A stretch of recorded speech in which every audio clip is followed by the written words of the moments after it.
When it comes to Samsung's mid-range phones, the A50 series has been a fan favorite.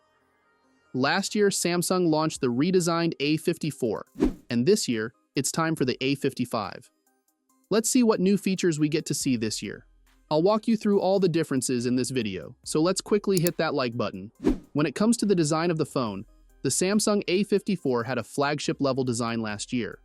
The design of the A54 was so similar to the S23 that people couldn't easily tell whether it was the A54 or the S23. This year, the A55 also follows the same design, but to differentiate it from flagship models, the A55 comes with Key Island. The Key Island creates a slight bump on the side. It's worth noting that the A55 is not the first phone to feature Key Island. It was previously seen in A15 and A25, though it didn't receive much love from fans.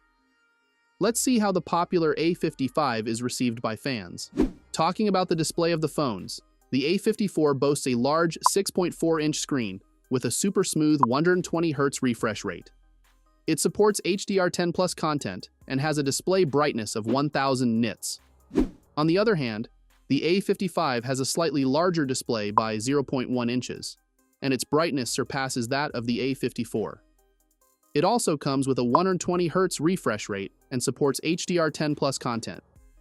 Additionally, the Galaxy A55 offers a bit more protection for its glass with Gorilla Glass Victus compared to the A54's Gorilla Glass 5. Both phones come with an IP67 water and dustproof rating. Let's talk about the processor, memory, and storage of these phones. The A54 came with Samsung's in-house Exynos 1380, built on a 5nm process. However, the A55 has upgraded to the Exynos 1480, which uses a more advanced 4nm process. In terms of competition in the mid-range category, the A55's processor might be considered somewhat weak.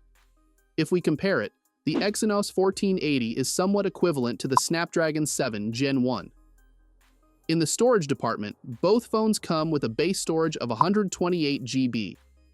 However, this year, the A55 has more RAM compared to the A54, increasing from 6 to 8 GB.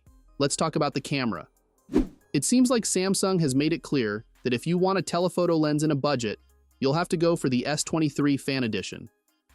This year, the A55 offers the same third camera sensor that appears to be a macro lens, which might not be as useful. Besides that, you still get the same 50-megapixel main camera, 12-megapixel ultra-wide camera, and a 32-megapixel front camera. However, the Exynos 1480 might bring some software improvements for pictures.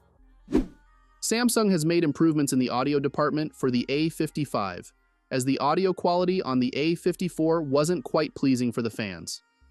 The A54 speakers were considered weaker than Samsung's other mid-range phones.